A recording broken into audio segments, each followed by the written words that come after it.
자, 4월 첫 주 예배에 오신 여러분들에게 하나님께서 크게 깨달음 주시고 은혜 주시고 귀한 시간이 되도록 만들어 주시기를 바랍니다. 저는 오늘 읽을 말씀을 가지고 사순절의 영성 세 번째로 믿음의 신비라는 제목으로 말씀을 드리고자 합니다. 한 가지 여러분에게 이제 이렇게 질문을 해보고 싶습니다. 여러분 말씀을 들을 준비가 되었습니까? 이제 스스로 답을 얻어야 합니다. 내가 말씀을 들으려는 준비의 자세를 가지려면 어떻게 해야 되는가? 내가 어떤 준비를 해야 하나님이 정말 사랑하는 나를 부르시면서 말씀을 주실까? 또 저에게 묻습니다. 저는 하나님의 말씀을 여러분에게 전하려고 하는 모든 태세와 준비와 자세를 가졌는가? 하나님께서 역사해 주실 줄 믿습니다. 오늘 이 말씀 속에 할 수 있거든이 무슨 말이냐? 믿는 자에게는 능치 못함이 없느니라. 우리가 잘 아는 말씀입니다. 익숙한 말씀입니다. 여러 번 들었던 말씀이고 또 우리에게 많은 위로를 주는 그런 말씀입니다. 할 수 있거든이 무슨 말이냐? 믿는 자에게는 능치 못함이 없느니라. 저와 여러분이 살았던 삶은 가난의 삶, 할 수 없는 삶, 하고 싶어도 하지 말라는 규율과 제약과 어머니와 아버지의 잔소리가 너무 많았던 그런 시대를 살아왔습니다.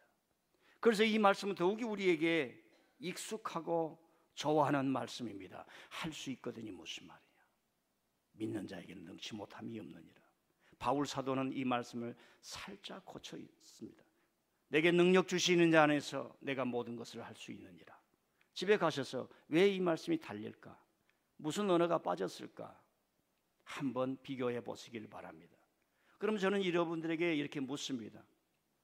믿는 자에게 능치 못함이 없다고 했는데 믿어보니까 능치 못함이 없던가요? 믿은 이후에 모든 것을 할 수 있던가요? 믿는 자신은 한 번도 보지 못한 채 우리는 글자만 믿는 자에게는 능치 못함이 없다, 이 말만 머리에 핑돌게 기억하고 있지는 않았던가요? 목사님 맞습니다. 믿음 생활 이후에 열심히 신앙생활 해보려고 하니까 왜 그렇게 사람들은 저보다 교회 일 좀 많이 하라 그러고 목사님 만날 전화해서 빨리 와서 봉사하라고 나만 불러대는지.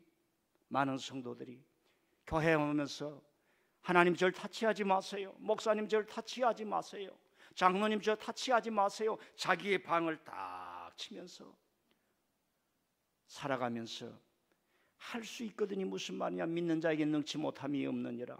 아무것도 안 하려고 하는 자세로 살아가지는 않는지 우리가 생각을 해봅니다. 여러분요, 예수님은 항상 제자들에게 어려운 숙제를 많이 줬습니다. 미국에서 잘 살다 보니까 너무 쉽게 복음을 전했어요. 그러다 보니까 신앙생활하는 게 너무 쉬운 줄 알아요. 예수님 믿는 신앙생활은 즐겁습니다. 그러나 쉬움을 넘어 어려움도 있고 장애물도 있습니다. 그걸 뛰어넘었을 때 주시는 하나님의 기쁨과 깊이가 더 커지는 겁니다. 냇가에 가면은 미꾸라지만 잡을 수 있지만 호수에 가면 큰 고래를 잡을 수 있습니다. 미꾸라지는 어린아이가 잡지만 고래는 장성한 사람이 잡을 수 있습니다. 여러분의 인생을 미꾸라지 잡는 인생으로 살아가겠습니까? 고래를 향하여 추진하는 그런 인생으로 살아가고 싶습니까? 예수님은 제자들에게 많은 어려움을 주었습니다. 나를 따라온다고 목숨 내놓을 수 있어? 질문했습니다. 그런데 그런 사람이 생겼습니다. 어느 날 예수님이 제자들에게 물었습니다. 너희는 나를 누구라고 하느냐? He makes me tis 에이밀레고.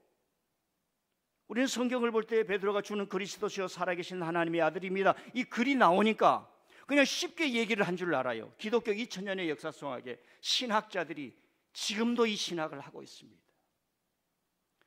너희는 나를 누구라고 하느냐? 나를 잘 봐라. 내가 누구인가 관찰 대상으로 삼아 나에 대한 지식을 말하는 의미가 아닙니다. 교회도 똑똑한 사람 많습니다. 목회자들은 요즘 공부를 많이 해 똑똑한 목사 많습니다. 여러분 부부싸움 해보셨어요? 하신 분 아멘. 예, 잘하신 겁니다. 안 하고 사는 게 좋습니다. 그런데 싸움이 안 일어나던가요? 그때 이런 얘기를 합니다. 당신 나 알아? 날 아냐고. 20년 살았는데 알아? 그래야 알지. 알면 그 따위야. 이 말입니다. 제자들을 향해서 나를 안다고. 제 입장에서는 여러분들이 민들레 교회를 아십니까? 여러분들이 기독교를 압니까? 이 놀라운 세계가 펼쳐진 기독교에 입문을 했습니까? 당신이 주인입니까? 예수님이 주인입니까? 제 입장에서는 그렇게 물을 수가 있어요. 여러분, 이 오늘 읽은 말씀 공관복음에 다 나와요. 공관복음이라는 건 아시지요? 마태, 마가, 누가를 이 세 개의 복음서를 공관복음 같이 본다는 말씀입니다. 근데 기록이 조금씩 다릅니다. 그걸 합쳐서 제가 여러분들에게 얘기를 하겠습니다. 오늘 이야기는 예수님이 변화산에서 내려오시니까 산 밑에 남은 9명의 제자들이 있었습니다. 그런데 제자들이 모동모동 있으니까 예수님이 오셨다는 소식을 듣고 아픈 아이, 환자 아이를 데리고 아버지가 찾아와서 예수님을 찾으니까 예수님이 없어서 제자들에게 당신들이 좀 고쳐주십시오. 내 아이를 고쳐주십시오. 불에도 들어가고 넘어지고 경련을 하고 침을 질질 흐르는 이 아이를 고쳐주십시오. 그러니까 제자들은 그러면 그렇지, 이제야 우리 때가 왔다. 스승이 없으니까 잘됐다. 호랑이 없는 곳에 산속에 누가 왕이라고요? 토깽이가 왕이에요. 그러듯이 제자들이 이 아이를 놓고 막 기도를 하고 마귀야 물러가라 그러기도 하고 질병아 물러가라 해보기도 하고, 그런데 주님은 아직 오실 시간이 안 되고 고쳐지지는 않고, 요즘 말로 제자들이 똥줄이 탄 겁니다. 안 고쳐지는 거예요.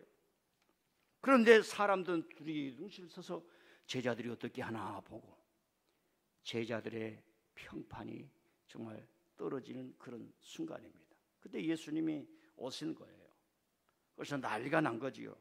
그 현장을 보니까 세상이 아버지의 마음이 급했는지 예수님을 찾아가서 당신이 예수님이십니까? 스승님이십니까? 이걸 보십시오. 당신의 제자들은 고치지를 못했습니다. 저 아이를 좀 고쳐주십시오. 이렇게 애원을 한 겁니다. 그래서 예수님이 그 아이를 데려오라. 아이가 오면서 넘어집니다. 아이가 오면서 침을 질질 흘립니다. 제자들은 충격을 받고 고치지 못한 그 형편을 자기들 몸에 짊어지면서 우리 스승님이라도 뭔가 좀 은혜를 주었으면 하는 기대로 이 상황을 바라보고 있는 순간입니다. 오면서 아이가 넘어지는 것을 보고 언제부터 이 아이가 이랬습니까? 어렸을 때부터 그랬습니다. 예수님, 제 이 불쌍한 모습을 좀 봐주십시오. 제가 이렇게 불쌍하지 않습니까? 저 아이가 좀 불쌍하지 않습니까? 할 수만 있다면 좀 기회를 해서 힘을 내서 이 시간 피하지 마시고. 왜? 제자들도 못 고쳐고 병이 중병이고 아버지가 알아요. 이거 예수님도 고치실 수 있을까? 할 수만 있거든. 뭔가 좀 해주세요. 그때 예수님이 너희 믿음이 패역한 세대여, 내가 얼마나 너희와 함께 있으리요. 이렇게 하면서 할 수 있거든이 무슨 말이냐, 믿는 자에게 능치 못함이 없느니라, 이렇게 얘기를 한 거예요. 꾸중을 한 거지. 꾸중을 한 겁니다. 그럴 때 이 아버지가 바짝 넘어지면서 주여 내가 믿나이다, 용서하여 주시옵소서, 나의 믿음 없음을 용서하여 주시옵소서, 내가 믿나이다 하는 장면이 오늘 장면이고, 그 아들까지 고침을 받았다라고 하는 장면입니다. 오늘 이 말씀을 이해하기 위해서 세 가지 어려움이 있습니다. 첫 번째 어려움, 예수님이 오늘 마가복음에 기도 외에는 이런 유가 나갈 수 없느니라. 제자들이 왜 우리는 고치지 못했습니까? 기도 외에는 이런 것이 나갈 수가 없느니라 이렇게 말합니다. 기도가 부족해서 못 고쳤다는 얘기인가? 두 번째로 또 하나는 뭐냐면 마태복음에 보면은 믿음이 적은 영혼이라 겨자씨만한 믿음이 있으면 이 산을 명하여 저 바다에 던지라 하여도 그대로 될 것이요, 이렇게 말을 합니다. 아니면 믿음이 부족하다는 말인가? 기도가 부족하다는 말입니까? 이걸 은혜를 받고 어떤 성도가 밥만 먹으면 기도원에 가고 밥만 먹으면 교회 기도실에 가는 거예요. 자식이 찾아도 엄마가 없고 아버지가 없고 남편이 찾아도 엄마가 안 보이는 거예요. 기도 외에는 이런 유가 나갈 수가 없느니라. 이것을 한국 성도들이 잘못 이해해가지고 기도 몰빵주의로 가고 있는 거예요. 여러분요, TV일보다 요즘 건강하게 나오니까 경동시장에서 나는 뭐가 좋다더라 그러니까 그 다음날 경동시장에 그것이 하나도 없어져 버려요. 어떤 환자가 의사에게 찾아갔습니다. 의사가 말합니다. 질병이 오래되었군요. 이 약을 잡수실 때 건강을 챙기셔야 합니다. 꼭 운동하세요. 꼭 운동하세요. 확인합니다. 운동하실 거예요? 예, 하겠습니다. 다시 한번 운동을 해야 됩니다. 이렇게 진단을 내렸습니다. 그래서 이 사람은 집에 와서 너무 은혜를 받아가지고 밥만 먹으면 운동실에 갑니다. 밥만 먹으면 운동실에 가서 운동을 하고 있습니다. 잠자는 것 외에는 운동실에 갑니다. 묻습니다. 지혜롭습니까? 멍청한 사람입니까? 오늘 한국교회 많은 성도들이 기도회에는 이런 이유가 나갈 수 없느니라 기도 몰빵주의로 나가고 있어요. 생명은 사회는 문화는 인생은 교회는 신앙은 복합적입니다. 자, 두 번째 어려움이 있습니다.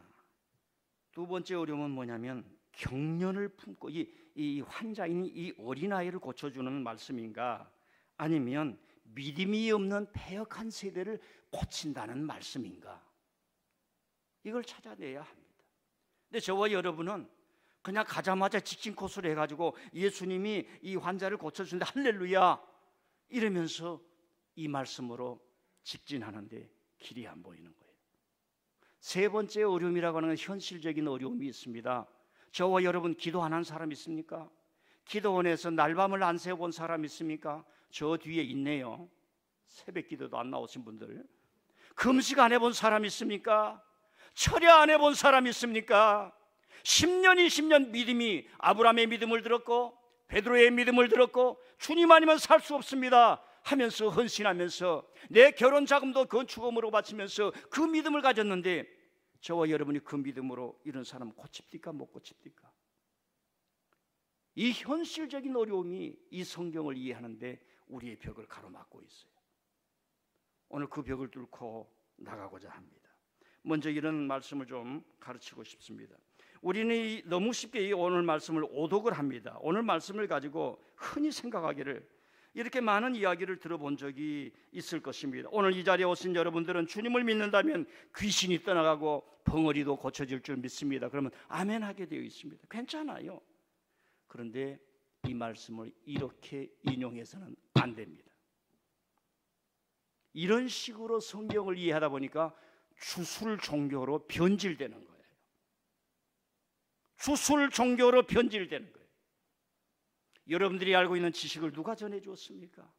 여러분들이 성경을 알고 있는 성경 지식을 누가 전해줬습니까? 추적을 해보면 어디서부터 잘못되는지 잘 압니다. 자, 다시 한번 제가 설교에 빠뜨릴까 봐 미리 말씀드리고 갑니다. 제자들은 왜 고치지 못했습니까? 이렇게 물어요. 주님, 우리는 왜 고치지 못했습니까? 왜 못 고쳤습니까? 이 아이를 고치는 것은 지금 제자들의 영역이 아니에요. 이 아버지가 번지수를 잘못 찾은 겁니다. 예수님을 만났어야 되는데 고치지 못할 제자들에게 가서 지금 고쳐달라고 했기 때문에 못 고친 것입니다. 자, 우리는 성경을 결과론적으로 고쳤느냐 못 고쳤느냐 이렇게 따지는 것보다는 이제 제가 본론으로 들어가서 말씀을 드립니다. 할 수 있거든이 무슨 말이냐? 믿는 자에게는 능치 못함이 없느니라. 도대체 이 말씀이 오늘 우리에게 뭘 주고 있는 건가? 결론적으로 믿음의 세계를 전파하고 있는 말씀입니다. 이 복음서 기자들 마태, 마가, 누가라고 하는 사람들이 전하는 믿는 자는 모든 것을 할 수 있냐? 그 믿는 자라고 하는 것은 간단한 거예요. 그대들이 알고 있고 그대들의 정신을 썩게 만들고 그들의 신앙을 오염되게 만든 그때 당시에 전통 수구 종교를 떠나라 하고 이야기입니다. 오늘날 우리에게 믿음은 너무나 익숙한 용어입니다. 2000년 전에는 그런 믿음이 생소했습니다. 처음 듣는 용어처럼 어색한 용어였어요. 여러분, 일본에 가면 믿음이라는 말이 성립이 될 수가 없습니다. 중국에 가면 유교가 강합니다. 우리 조선시대도 그렇습니다. 유교가 성행한 데는 믿음이라는 세계가 형성이 안 됩니다. 우리는 교회만 있기 때문에 이 믿음이란 용어가 너무 익숙하고 옛날에도 그런 식으로 알고 있어요. 그러나 그렇지를 않습니다. 2000년 전에 이 믿음의 세계, 새롭게 일어나는 세계, 예수님이 일으키는 세계, 성령의 세계가 이루어지는 세계, 권력으로 만든 종교가 아니라 하나님의 말씀을 듣고 성경을 통해서 나를 자유하게 하고 구원을 주시고 하나님의 자녀가 되게 하는 이 믿음의 세계, 과거의 종교를 버리고 권력자의 종교를 버리고 지금 떠나서 예수를 믿고 오란 얘기입니다. 그런 말씀이 들어 있습니다. 왜 그런가 하면 그때 당시에 이미 전통 율법 종교는 모세가 전한 하나님의 말씀, 아브라함이 놓았던 그 구원의 길의 말씀을 권력으로, 정치로, 기득권으로 변절시켜 버려서 특수한 사람들만의 종교로 만들어 버렸겠습니다. 그래서 예수님이 그것과 싸우다가 돌아가신 거예요.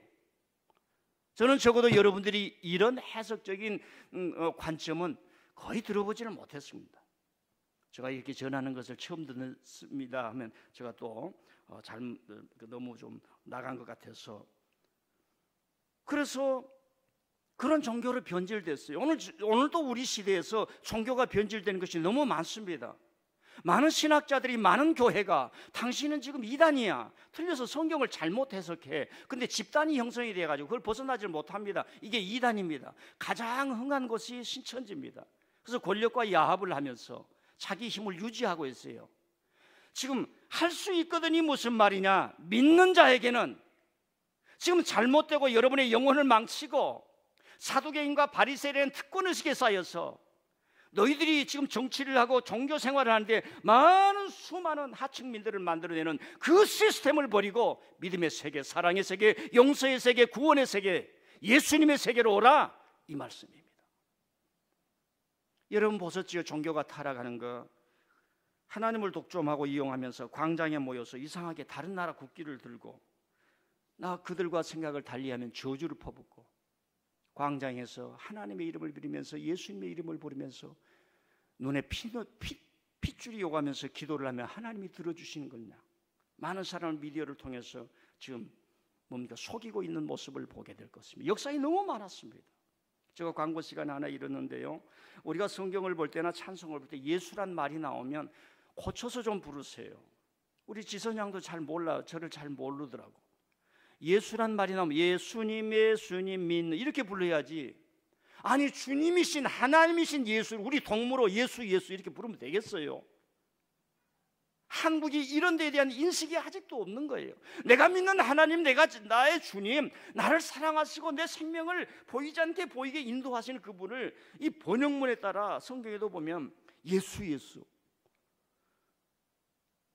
다른 사람이 볼 때 저 종교는 자기 주님을 하고 장난하는구나, 이렇게 예의범절이 없는 종교로 보지 않겠습니까?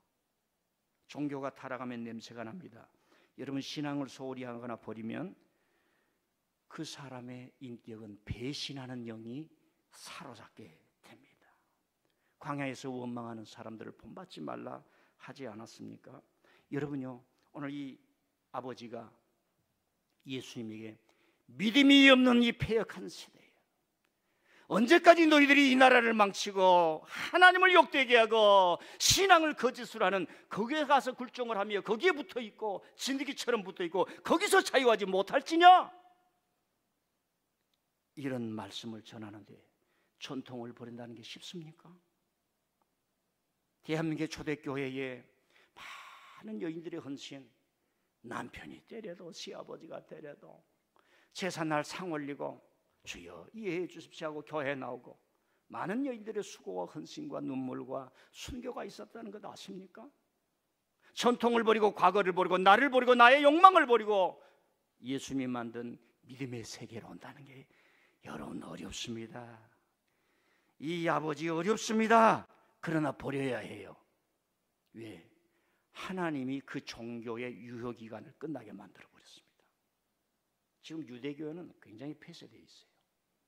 민족 종교예요. 세계 종교가 아니라. 물론 구약을 통해서 신학과 연결되면서 기독교를 통해서 그들이 사용했던 하나님의 말씀인 구약을 통해서 인생이 무엇이냐, 삶이 무엇이냐, 그리스는 두 가지를 했어요. 철인이 되든지 전쟁을 해서 알렉산더처럼 영웅이 되든지, 수많은 사람을 죽이고 남의 나라를 치면서 영웅이 되든지, 플라톤, 소크라테스를 통해서 철학의 세계를 만드는 철인이 되든지, 이게 그리스 세계였어요. 근데 구약은 그러질 않아요. 인간이란 뭐냐? 인간이란 존재는 나를 만드신 존재가 있다, 이걸 알고 살아가야 돼. 정치인이든 잘 사는 사람이든 땅에 있는 존재는 꽃처럼 지는 것이 땅에 있는 존재다. 그걸 거부하기 위해서 피라미드를 만드는 그 문명 속에 인생이 뭐냐? 나를 만들어준 피조물 계시고 하나님이 계시고 그분을 위해서 예배하고 살아가야 한다는 것이 인간이다. 그것이 바로 구약이 만드는 위대한 인간이에요. 위대한 신앙이요, 인류에게 미친 위대한 신학이었습니다. 여러분요, 이 아버지가 유대 전통을 버릴 수가 없어요. 왜 유대 전통을 버려야 합니까? 유대 율법 종교는 배제의 법칙을 사용했어요. 이방인 배제하지, 여성 배제하지, 아이들 배제하지, 할례 없는 이들 배제하지. 그러다 보니까 이 나라가 어느 날 로마가 와서 꽉 먹어버리고 다른 나라가 와서 꽉 먹어버려도 할 길이 없는 거예요. 사람을 배제하니 무슨 나라에 힘이 있겠어요? 여러분 조선시대를 아십니까? 가부장적 사회에서 여성 배제하지, 서자 배제하지, 쌍문 배제하지, 산업공상으로 위해서 선비가 최고라고 하지, 장사하는 이들 배제하지, 천민 배제하지, 풍악단들 배제하지. 요즘 대한민국을 살리는 게 풍악단들이에요. BTS 가사가 어떤지 한번 찾아보신 적 있습니까? 다 배제하는 거예요. 그러다 보니까 서구는 귀족들이 혁명을 일으켰는데 이 중국이나 아시아가, 이 조선 같은 경우는 너무 힘드니까 배제를 자꾸 한단 말입니다. 너희들은 쌍놈이야, 이 사회에서 얼굴 들고 살 수가 없어, 이렇게 살아니까 밀란이라고 농민들이 반란을 일으킨 게 많아요. 그 결정타가 동학입니다. 동학. 근데 우리는 동학을 다 나쁜 놈들이라고 생각해요. 왜?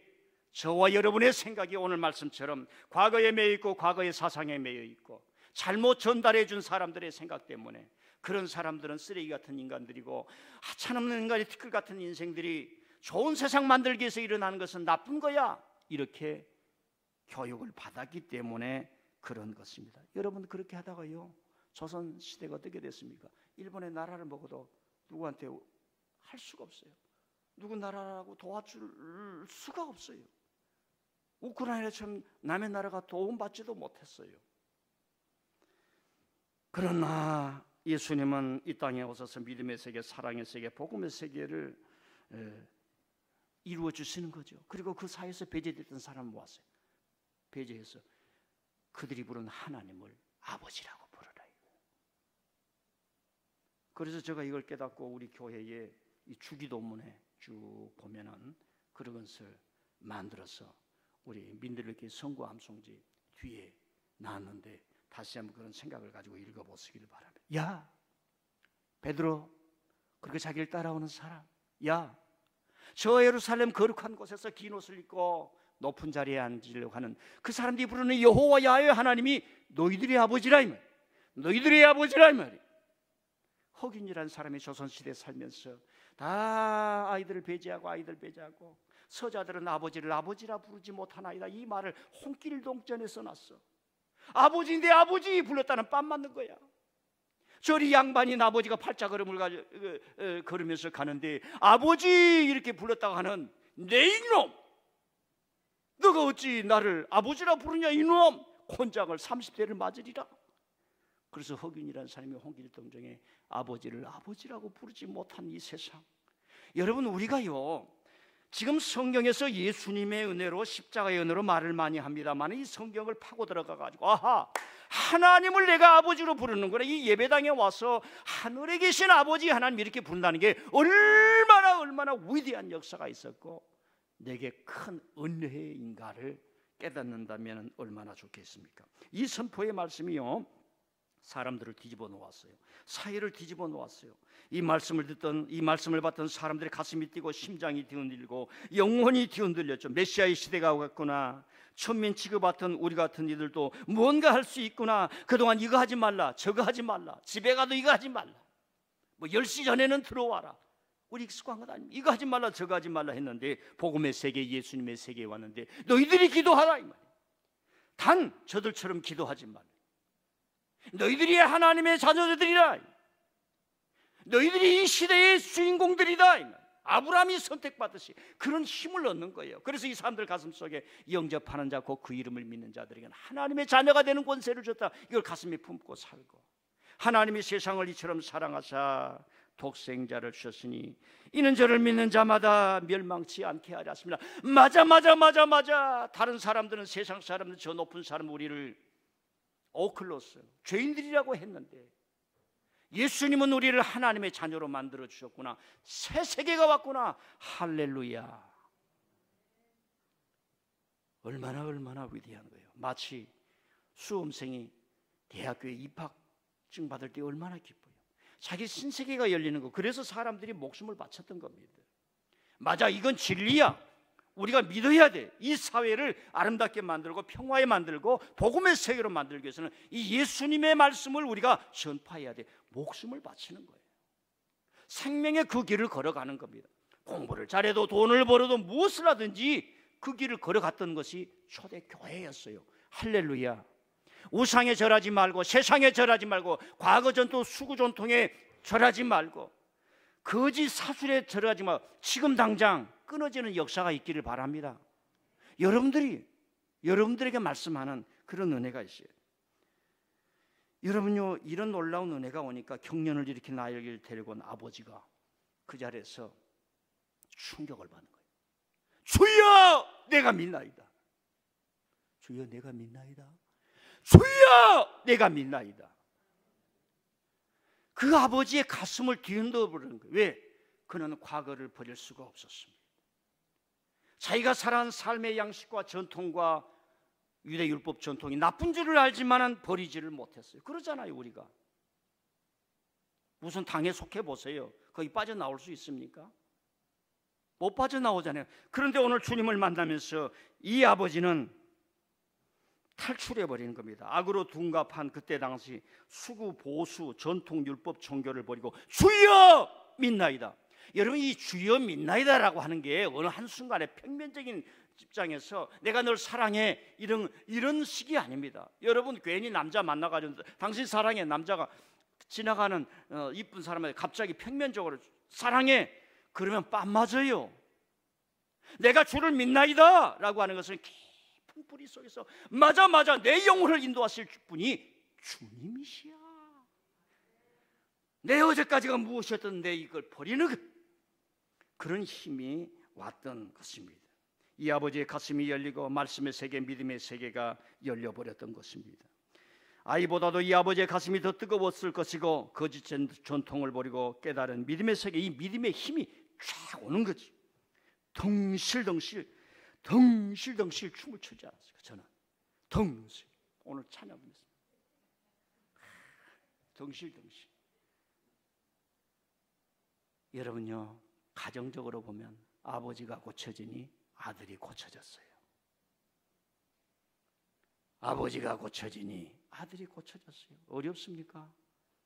자식 암덩어리 고치려고 의사에 갔더니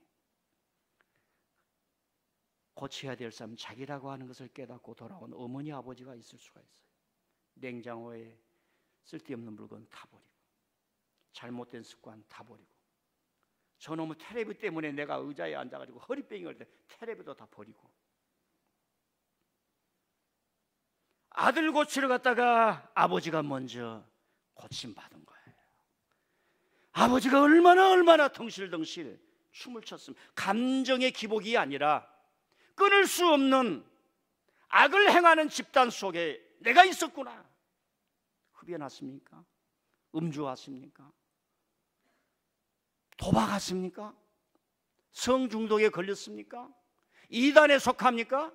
거짓 생활에 속합니까? 오늘 주님이 여러분 심장을 뒤집어져서 탈출할 수 있고 자유할 수 있는 힘을 주시기를 바랍니다.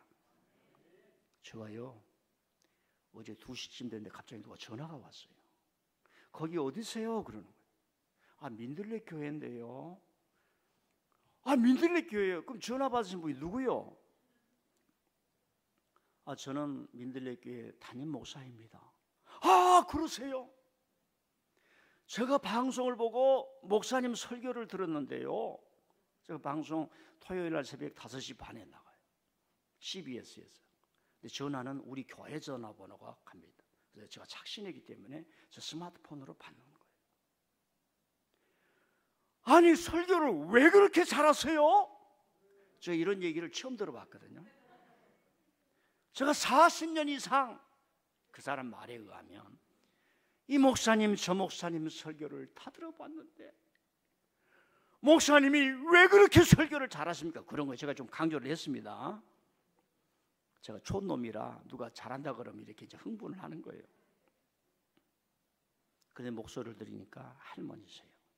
여러분, 육신도 늙어갈 뿐만 아니라 목소리도 늙어갑니다. 근데 영은 늙질 않아요. 제가 생각을 해봤어요. 할머니, 화면에서 지나가는 전화번호 받아 적기가 쉽지 않을 텐데. 두 번째, 가슴이 메마른 할머니, 좀 죄송합니다. 꽃 한 송이를 보고도 감각이 올 때까지 시간이 걸리는 그 연세에 새벽에 설교를 듣고 그 감동을 주지 못해서 기다리다가 전화기를 들기까지 감히 60, 70대 노인이 할 수 있을까? 상상을 하는 거예요. 그분이 너무 감격이 겨워서 기다리다가 할까 말까 오후에 전화를 들고 그 얘기를 해주는 거예요. 제가 이 나이인데 당신 설교 잘해 못해 이런 것 가지고 제가요 그거에 하는 나이는 아니고, 그리고 저는 좀 죄송해요. 하나님이 저를 혹독하게 공부를 시켰기 때문에 알아요. 저렇게 해야 되고 저렇게 하면 안 되고. 이 분이 덩실덩실 춤을 췄을 거예요. 이 아버지가 덩실덩실 춤을 췄을 거예요. 할렐루야. 오늘 여러분들이 이 아버지처럼 덩실덩실 춤을 추실 수 있기를 바랍니다.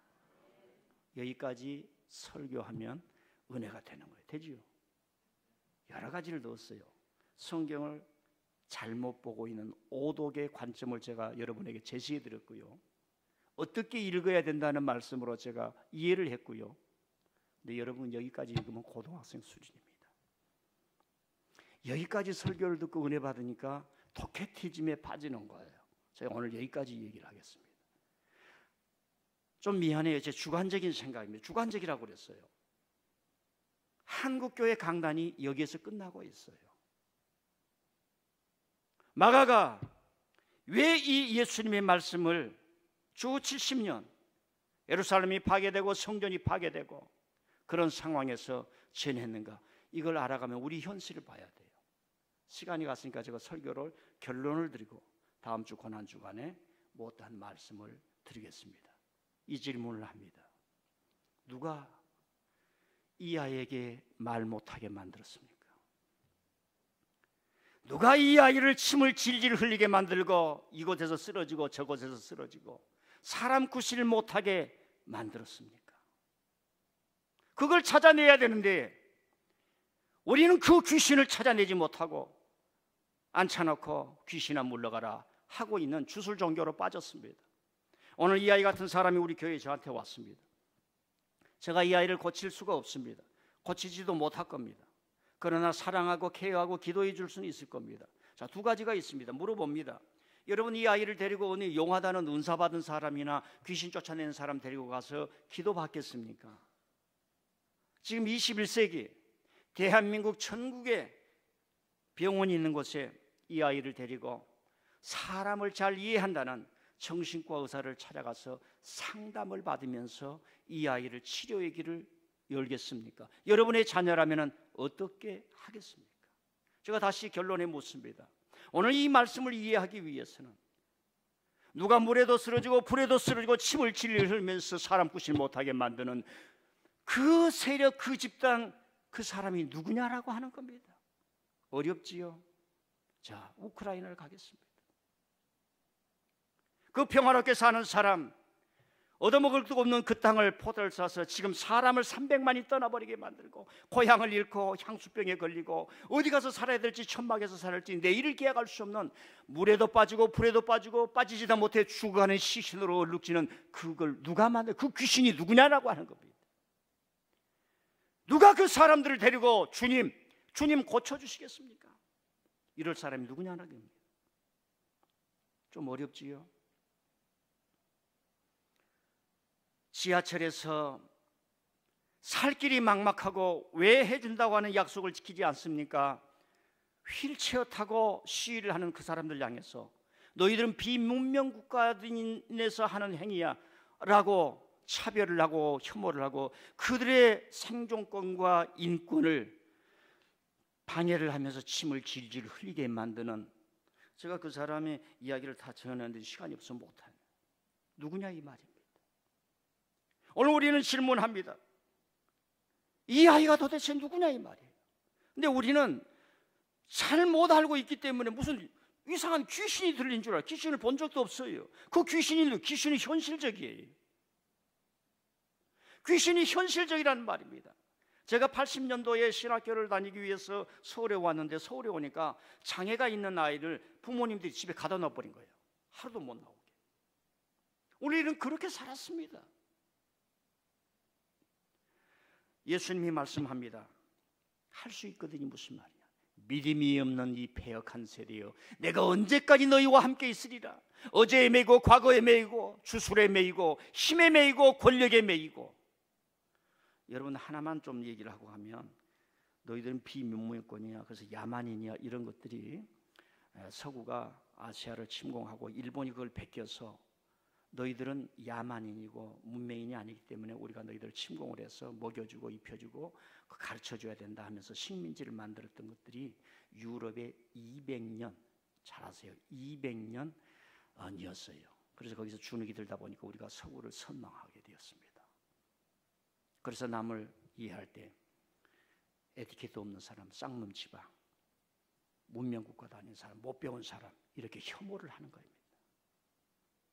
자기가 학교 잘 나왔다고 다른 사람이 행하는 생존권의 문제를 비민문권에서 한다라고 하는 것을 21세기에 우리가 듣고 있어서 저는 예수님처럼 본받았기 때문에 견딜 수 없습니다.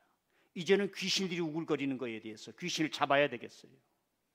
한국 교회가 귀신을 잡아야 돼요. 귀신이 어디만이 우글거리냐? 교회만이 우글거리는 거예요. 여러분, 이 아버지의 덩실덩실 춤추는 장면을 한번 상상을 해보시기를 바랍니다. 주여 내가 믿나이다.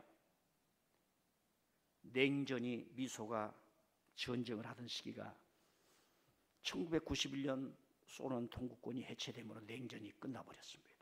근데 우리나라만 아직도 냉전의 잔재로 남아있다고, 남북이 으르렁거리면서 아직도 전쟁을 해야 되고, 아직도 무기를 더 많이 만들어야 되고, 아직도 이 땅에 핵을 가져와야 되고, 아직도 뭐 전쟁을 해야 된다는 이런 소리를 외치는 이 귀신들이요, 그들은 누구인가? 저는 묻지 않을 수가 없습니다. 때로는 선이 위대하지만은 때로는 올바른 지식이 시대를 바꾸는 겁니다. 자, 못다한 설교는 다음 주에 하기로 하고요, 이 말씀으로 가름하니 주님이 주신 말씀을 깊이 되새길 수 있기를 바랍니다.